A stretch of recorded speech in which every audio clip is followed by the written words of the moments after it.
എന്റെ പേര് ഗോപൻ. ആലഞ്ചേരിയിലെ അറിയാം, ഗുരുക്കളുടെ മൂത്ത മോനല്ലേ? അതെ. മീരന്ന് വീട്ടിൽ വന്നപ്പോ അച്ഛൻ എന്തൊക്കെയോ അറിയാതെ. ഓ, അതൊന്നും സാരമില്ല. കുട്ടിക്ക് സന്തോഷം ഉണ്ടാക്കുന്ന ഒരു കാര്യമായിട്ടാ ഞാൻ വന്നിരിക്കുന്നത്. കളരി പഠിക്കാനല്ലേ അവിടെ വന്നത്? അതെ. അതിപ്പോ അച്ഛൻ പഠിപ്പിച്ചില്ലെങ്കിലും എനിക്ക് പഠിപ്പിച്ചു തരാണ്ടിരിക്കാൻ പറ്റില്ലല്ലോ.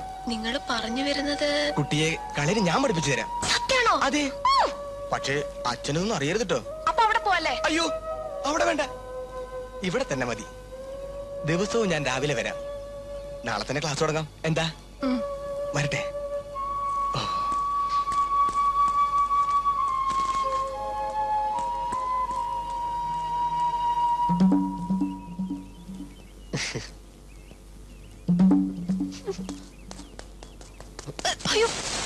വീണില്ല. എന്റെ പേരറിയോന്ന് അറിയില്ല. എനിക്കറിയാം, ഉണ്ണിന്നല്ലേ പേര്? അയ്യോ, അതെങ്ങനെ മനസ്സിലായി? അത് ഉണ്ണിയെ കണ്ടാൽ അറിഞ്ഞൂടെ? ഊരിലെ പഞ്ഞം അല്ലേ?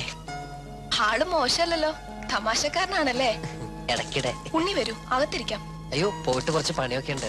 എന്താ, കൂടെ ആരെങ്കിലും വന്നിട്ടുണ്ടോ? ഇതുവരെ ഇല്ല. ആ, പിന്നെ മീരയ്ക്ക് കളരി പഠിക്കാൻ ആഗ്രഹം ഉണ്ടെന്ന് അറിഞ്ഞു. അച്ഛനിപ്പോ പഴയ പോലെ മേവഴക്കം കുറച്ച് കുറവാ.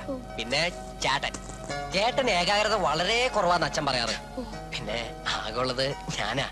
ഒരു അഭ്യാസ നിലയ്ക്ക് കളരിയൊക്കെ നോക്കുന്നതും ഇപ്പോ ഞാൻ തന്നെയാ. ആ നിലയ്ക്ക് കുട്ടിയെ ഞാൻ കളരി പഠിപ്പിക്കാം.